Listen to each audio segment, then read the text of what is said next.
Chapter 1, Sparks in the Void. The horizon's wake shuddered as another blast rocked its hull. Ethan Vale braced himself against the bulkhead, his hands slick with grease and sweat, the tang of ozone and burnt circuitry clinging to the recycled air. Warning klaxons wailed, their shrill echoes bouncing to the freighter's narrow corridors. The hum of the engines, normally steady and reassuring, stuttered like a heartbeat skipping out of rhythm. "Stabilizers offline," someone shouted from the bridge down the corridor. "We're dead in the water. Dead in the water." Ethan hated that phrase. Out here in the dark, water was a luxury. Vacuum was a real killer. He yanked open the panel, sparks spitting against his forearms, and tried to reroute power. His hands trembled, not just from fear, but from the raw adrenaline that came when you knew the stars themselves had turned hostile. The bulkhead groaned. Then the boarding alarm sounded. "Shit," Ethan muttered. He knew what that meant. The Trell, the alien war clan whose ships moved like predators through the void, hungering for conquest as much as resources. Humans were new to these routes, untested, underestimated, and apparently fair game. The lights flickered once, twice, and then shadows stretched long across the corridor as the power grid failed. The metallic clang of breech charges carried down the spine of the freighter. Doors slammed, locking crew where they were. Ethan pressed himself against the wall, heart hammering, and watched as molten steel dripped from the sealed hatch. The edges glowed white-hot, then fell inward with a hiss. They came through like living statues, tall, armored figures with ridged shoulders, skin patterned in faintly glowing glyphs. Their eyes burned amber behind the visors, and the scent of iron and smoke clung to them. The Trell, one moved with predatory grace, scanning the corridor. Then another stepped forward, a woman, though the word felt insufficient. She towered over her warriors, her armor etched with battle scars, her face uncovered to reveal skin the color of obsidian under starlight. Lines of bioluminescent markings traced her cheekbones, pulsing faintly like veins of fire. Ethan froze, not just from fear. Something about her presence was magnetic, the air around her thrumming with authority. "Human," she said, her voice low, resonant, almost vibrating in the walls. "This vessel is ours. Kneel or bleed." The crew who'd been dragged into the corridor dropped, some whimpering, some too stunned to resist. Ethan stayed standing. He wasn't a soldier. He wasn't even brave by any measure. But he was tired and scared and maybe a little stupid. So when her gaze locked on him, daring him to submit, his mouth moved before his brain could stop it. "Easy there, sweetie." The word cut to the corridor like a misfired plasma bolt. Every alien warrior froze. The silence that followed was heavy, dangerous, almost sacred. Shaari, the name whispered later in the hush of her soldiers, stiffened, her expression unreadable, for a heartbeat. Ethan thought she'd cleave him in two with a blade strapped across her back. Instead, her glowing eyes narrowed, not in rage, but in something sharper, more dangerous. Curiosity. The hum of the ship seemed to return, louder now, filling the silence he created. The crew stared at him in horror. The Trell stared at him in disbelief. And Commander Shaari tilted her head the way one might at a strange, dangerous animal, half insulted, half fascinated. The battle wasn't over. But in that moment, for reasons Ethan couldn't yet fathom, it had stopped. Chapter 2, Chains and Customs. The chains bit cold against Ethan's wrists, each step rattling the steel links as two Trell warriors dragged him down the alien warship's corridor. The air here was heavier, tinged with copper and smoke, and every breath carried the musk of oil, incense, and something faintly sweet, like crushed stone fruit. Alien glyphs glowed faint blue along the walls, shifting patterns that seemed to whisper with every pulse of the ship's engines. Ethan kept his chin up. He could feel their eyes on him, measuring, judging. Humans were small compared to the towering warriors, and the way they paraded him through their ranks made the message clear. He was prey among predators. At the end of the corridor, the passage widened into a grand hall, a cathedral of war. Banners of woven metals hung from the walls, each stitched with battle sigils that shimmered as if alive. Trell soldiers stood in a half-circle, their voices low and guttural in a ritual chant that made Ethan's chest vibrate. It was not just spectacle. It was culture, a statement that he was nothing and they were eternal. Upon the raised dais stood the warrior woman, Commander Shaari. She had shed her helmet, her bioluminescent scars glowing brighter in the dim light. Her posture was rigid, proud, but her gaze was fixed entirely on him. She motioned, and the guard shoved Ethan to his knees. His shackles clanged against the floor. Shaari descended the steps slowly, each step echoing like the toll of a bell. Her blade hung at her side, the edge humming faintly with some kind of energy field. She stopped close enough that Ethan could see the faint glisten of sweat along her collarbone, could hear the controlled rhythm of her breathing. "You," she said, her voice carrying like a commandment, "the human who dares stand when all others kneel." She circled him, a predator's patience in every stride. "You called me." She drew the word out, testing it on her tongue. "Sweetie." The assembled Trell warriors stirred, their growls of disapproval shaking the hall. For them, names were sacred, used with reverence or contempt, never with playfulness. To them, Ethan had spat on her honor. Ethan smirked, though his heart raced. "Well, I didn't catch your actual name." Figured Sweetie worked. A dangerous silence followed. Shaari stopped behind him. He could feel her presence like a shadow, a heat against the back of his neck. "Among the Trell," she said, her tone colder now, "a name is given in blood and fire. Yours will be remembered in chains and silence, unless you beg." The crowd leaned forward. They wanted submission. They wanted him broken. But Ethan looked up at her, meeting her burning amber eyes. "Begging's not really my style." For a flicker of a second, her lips twitched, as though something in his defiance, his refusal to understand her culture fear, unsettled her. The chant faltered. Warriors glanced at one another, unsure. In that moment, Ethan realized something terrifying and powerful. He'd planted a seed, not of rebellion, not yet, but of doubt. And Shaari, commander of the Trell, was staring at him not with hatred, but with something far more dangerous, curiosity. Chapter 3. The Warrior's Dilemma. Commander Shaari dismissed her warriors with a sharp flick of her hand. The great hall emptied reluctantly, the guttural chants fading until only the low hum of the ship's engines remained. Ethan sat cross-legged on the cold metal floor, his wrists still bound, staring up at her. Her silhouette was framed against the shifting glyphs on the walls, the faint blue light making the scars on her skin glow like starlight tattoos. She was studying him, not like prey anymore, but like a puzzle. "You should be dead," she said finally. Her voice was calm, measured, but beneath it, something wavered. "An insult like yours demands blood. My warriors expected it. They still do." Ethan gave a crooked smile. "Guess I'm just not good at dying on schedule." Her eyes narrowed, the amber glow brightening as she stepped closer. "You mock death. Even now, bound in chains, you smile." She crouched down so that her gaze leveled with his. "Do all humans hide fear behind foolish words?" Ethan met her stare without flinching. "We don't hide it. We live with it. Makes us braver sometimes." He shrugged. "Or dumber. Depend on the day." For a long moment, Shaari said nothing. Her hand hovered near the blade at her side, as if testing whether to end him now. Instead, she stood, turning her back to him. "You will fight," she declared. Ethan blinked. "Fight? I'm an engineer.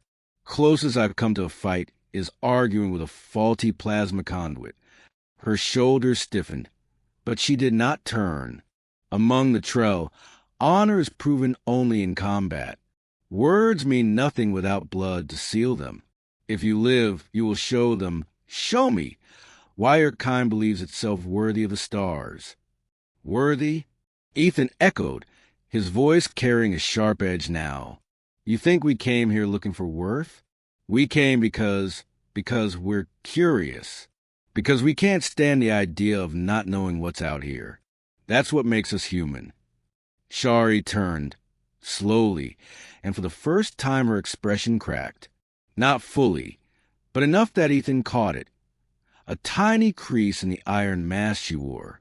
Curiosity. He'd said it so casually. Yet it was the one thing she herself had never been allowed. For Trell, curiosity was weakness, a path that distracted from war.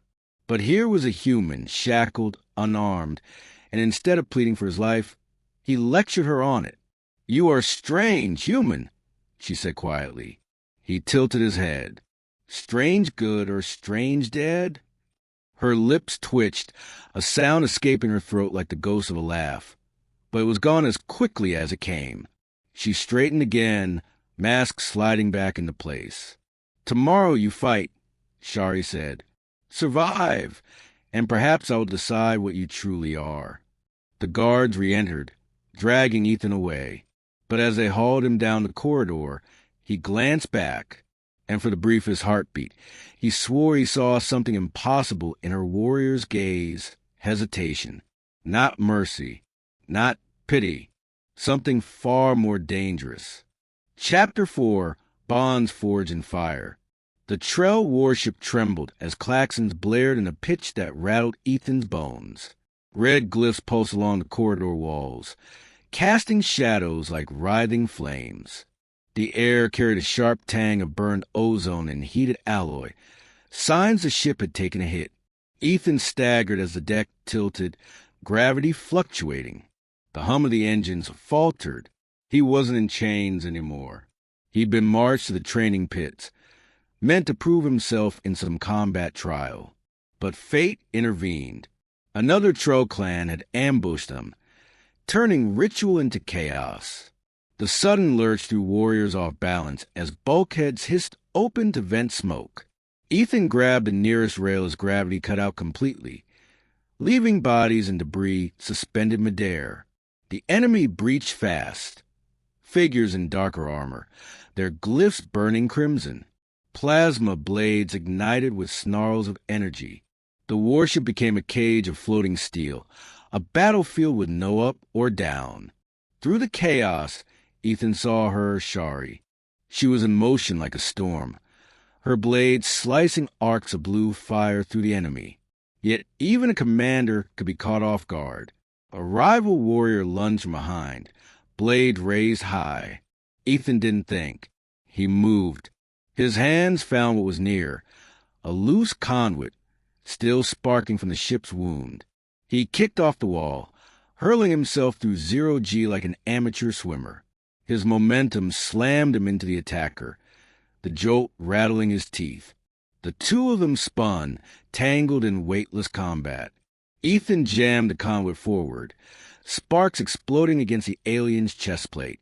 The warrior howled, spinning away into the smoke. Shaari turned, her glowing eyes locking onto him. Shock flickered there, quickly masked by fury. You risk your life, she shouted, voice sharp even over a clash of weapons. Ethan, panting, shrugged as he steadied himself against a bulkhead. Yeah, well, you're welcome, sweetie.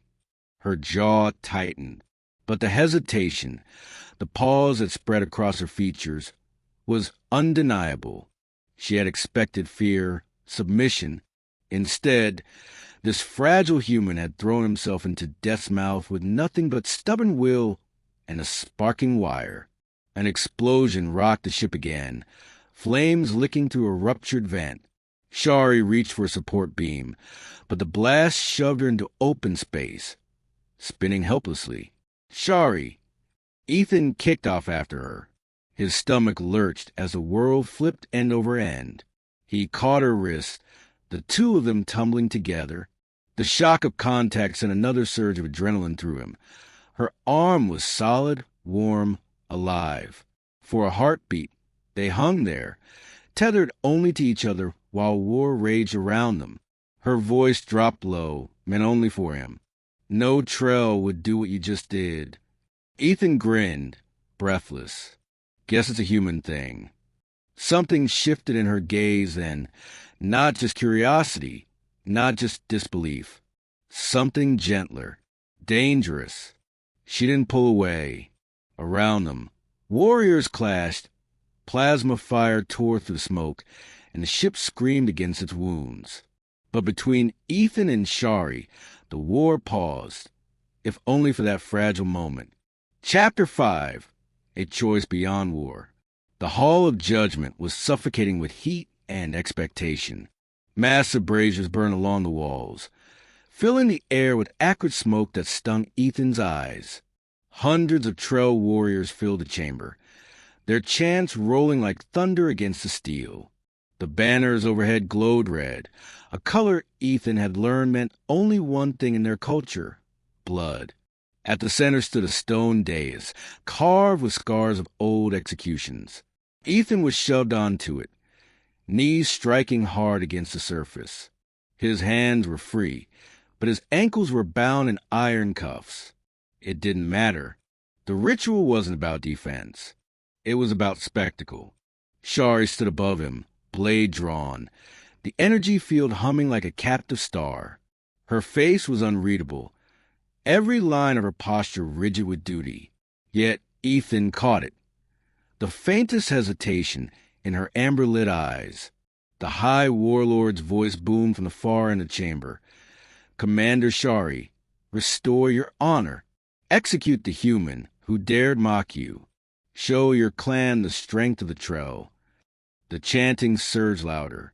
"Kill! Kill! Kill!" Ethan's throat was dry.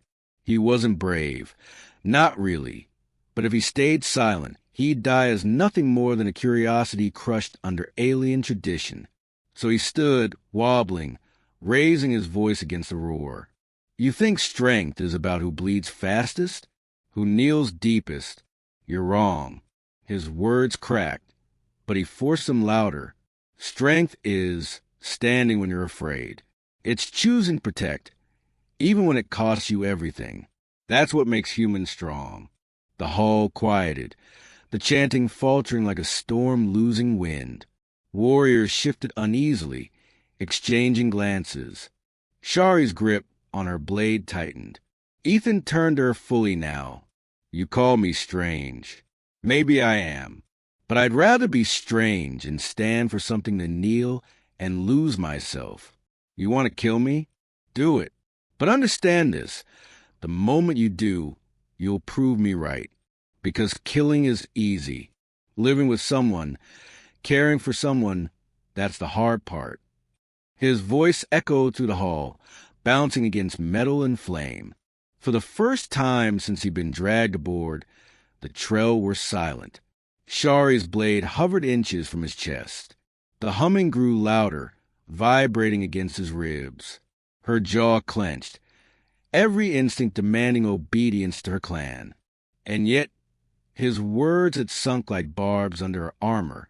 Ethan looked at her, really looked, not as an alien commander, not as a captor, but as someone worth seeing. His lips cracked into a faint smile. "Sweetie." The word was soft, intimate, utterly out of place amid the war cries and smoke. And the unthinkable happened. The chanting stopped. Every warrior watched as Shaari's blade trembled. Then, with a sharp hiss, she deactivated it. The silence was heavier than any chant. Her voice was low, dangerous, but not for him. "This human is mine. Touch him, and you defy me." A ripple went through the hall. Shock, outrage, awe. Ethan's heart pounded as he realized what had just happened. She hadn't killed him. She had chosen him. And that choice had just shattered the unbreakable traditions of the Trell. Chapter 6, sweetie. The hall erupted in chaos. Warriors roared. their voices colliding like thunder, some demanding blood, others stunned into silence. The red glow of the banners shifted uneasily, flickering as though the ship itself could not decide whether to honor Shaari's defiance or condemn it. Ethan stood frozen on the dais, chest heaving, the echo of her words still vibrating in the air. This human is mine. Shaari's blade hung at her side, deactivated, but the authority in her stance cut sharper than any weapon. She turned, her bioluminescent scars blazing brighter now, each line pulsing like a heartbeat. Her eyes, those amber flames, locked on Ethan's. "You should be afraid," she said softly, though the hall roared around them. "Even I am afraid." Ethan swallowed, his throat raw. "Yeah, well, guess we'll just be afraid together." The words pulled at her like gravity. For the first time in her life, Shaari let the mask slip, if only for a heartbeat. Her lips curved, just slightly, dangerously, into something almost human. A smile. The High Warlord surged forward, fury shaking his voice.